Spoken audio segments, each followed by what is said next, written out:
Well, welcome back to the Chinese Medicine Podcast with Marie Hopkinson. I'm a Chinese medicine practitioner, and today we're going to be talking about a general healthy diet in Chinese medicine.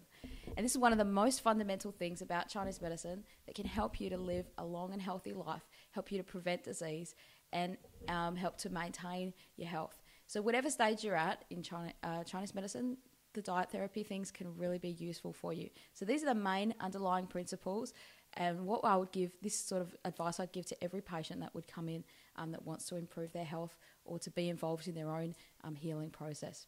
So firstly, let's talk about your digestive system. This is one of the main things that Chinese medicine sees a little bit differently to maybe other ways of looking at your body. So we firstly have to understand that it's a totally different system of medicine, not like Western medicine. So when we talk about the stomach, we talk about the spleen, we talk about the liver, it's talking about the Chinese medicine liver. And when you see that printed, usually it'll be in a capital letter, which means it's a Chinese medicine liver. So it's talking about the functions of those organs rather than the structure of the organs. So when we talk about there's something, maybe there's a disharmony with the liver, it doesn't mean that you've got in Western medicine some kind of liver disease. Sometimes there can be correlations between those things, but usually, especially when I'm teaching Chinese medicine to first-year graduates or first-year students, we recommend that you don't try to mix those two things up because it can get very confusing. So we're talking about the stomach that receives the food in your digestive system. So firstly, when you eat some food, it goes into your stomach, and if you imagine your stomach like a cooking pot on the stove, that's the best way to think of your digestive system. Inside that stomach, it likes to be like a 38 degrees soup. So imagine that you're cooking up a soup on the stove, and it's all ready to serve. It's nice and warm in there, and then you add in some cold water. Now, what you would have to do in order to assimilate that whole mixture into a nice warm soup again is to turn up the heat on the stove in order to make it like a warm soup. So what happens with your stomach is it likes to have this nice warm consistency, and when we put lots of cold foods in, lots of raw foods in, it takes up more heat or more energy to digest it. Now, the stove in the picture represents your spleen, your digestive energy, if you like. So your spleen energy provides the heat or the fire below the cooking pot to do the job of doing digestion. So the things that we eat are really important, and also just as important, the way in which we eat them. So things that are warm, your body likes that. Things that are cooked, your body likes cooked foods. It likes things that are moist. Your stomach doesn't like dryness. It doesn't like lots of dry crackers and a diet that's very salty or very drying kind of foods. The cooking methods we use can be moistening and they can be drying. So let's say you're going to eat some meat. Now, typically Chinese eating meat would cut it up very small. They would boil it so that it's getting infused with water or some kind of mixture, maybe some herbal mixture, so it's getting some flavour in there with the water. And then they may fry it just before they serve it, so it still gets that oily kind of flavour that we all like to eat.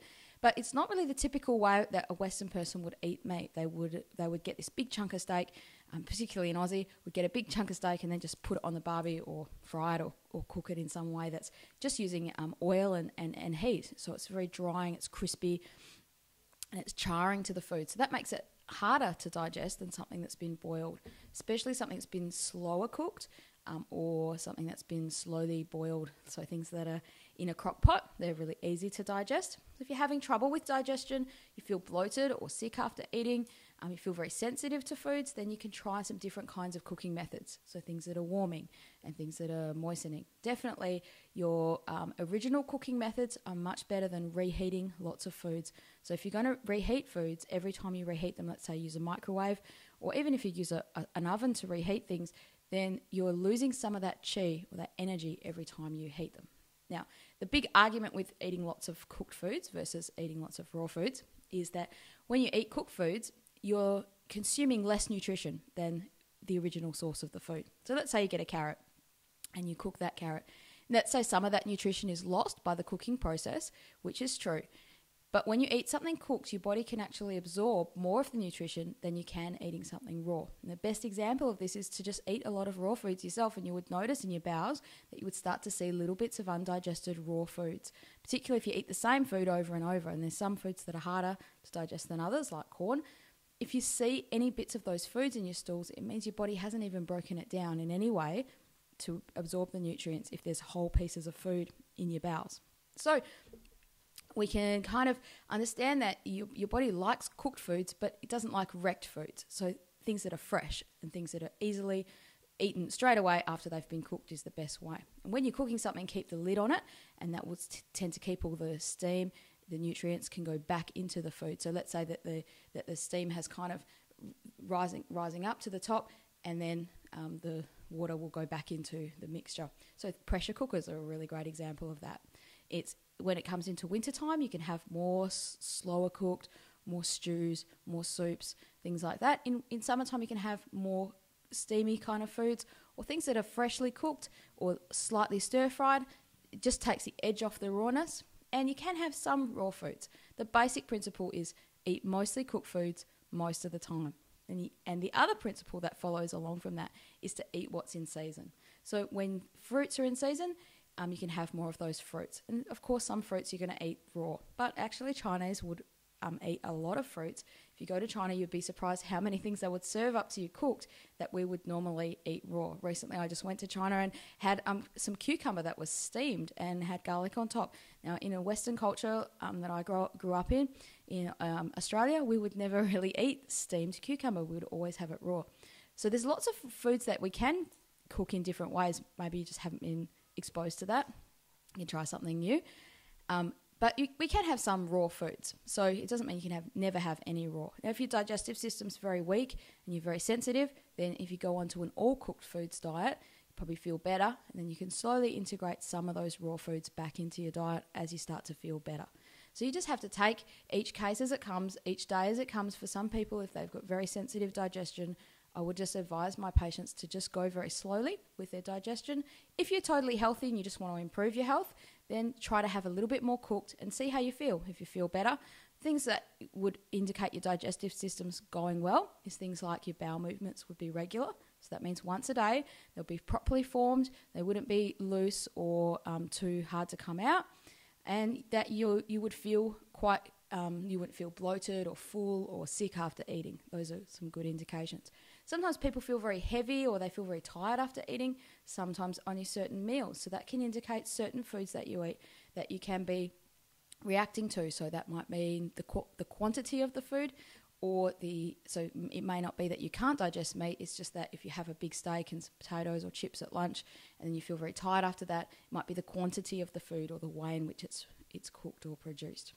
So going back to the general principles, the first one is to eat mostly cooked foods most of the time. The second principle is to eat what's in season. Now, the next principle is to eat regular meals. So your stomach likes to be full and empty, not really grazing all day long. So some people go on to maybe 3 meals a day, 4 meals a day, 5, 6 meals a day.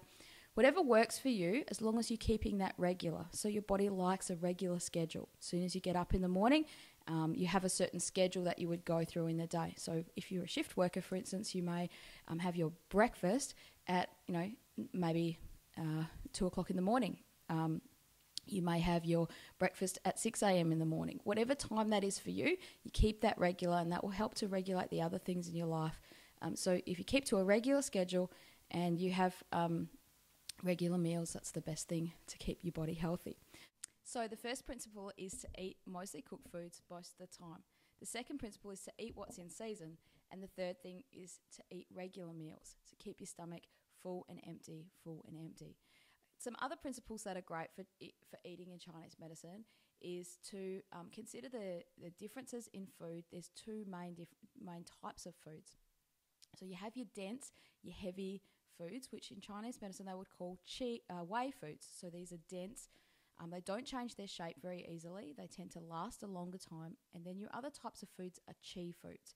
Now, qi foods comes from the word qi of energy, which means they would basically be foods that won't last very long. So let's consider a lettuce. That would be a typical kind of a qi food. And a wei food would be a heavy, dense thing. So let's say a piece of meat. So if you put both of those two things in the fridge, the lettuce won't last as long as the piece of meat will. The piece of meat will tend to keep its shape for a longer time. It won't disintegrate. When you cook it, it won't disintegrate or change its shape too much.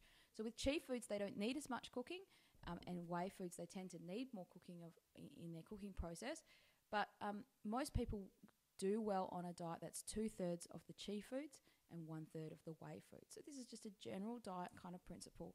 Now, if you're a vegetarian, it's in proportion to each other. So if you eat a lot of dense kind of foods for a vegetarian. That would be things like your lentils, things like tofu, and dense kind of vegetables, things like potatoes. Whereas for a meat eater, if you had a lot of those kind of foods plus meat, your diet would typically be considered more whey foods, more dense. So you can see that it's basically like a yin and yang type of scenario. So try to have a balance between the foods, and most people will do a lot better on a lighter foods kind of diet than too much heavier foods. Now, having said all of that, there are particular diet schedules that your practitioner will be able to give you depending on what's your pattern of disharmony. So if you have a lot of problems with digestion, these are the general basic principles that would apply to all people, but then there may be some particular diets or foods that can help in your situation. So I can encourage you to go and consult with your practitioner and find out what's the best thing for you to eat. And you can follow along in the rest of our podcast, where we'll be covering things like foods for constipation, foods for improving your digestion, maybe foods for skin, and foods for different kinds of treating maybe pain and different kinds of health problems that people have. If you have suggestions, you can leave a comment on our YouTube channel and or send me an email, and the details will come up at the end of this podcast. I'd love to hear from you, and we'd hope that we can cover some topics that are that are interesting to our listeners. So thanks again for listening to the podcast. Our website is www.metrohealth.com.au, and you can go on there and have a look. We've got some more articles and blog things that you can learn more about Chinese medicine. So I hope that this is interesting to you, and thanks for listening.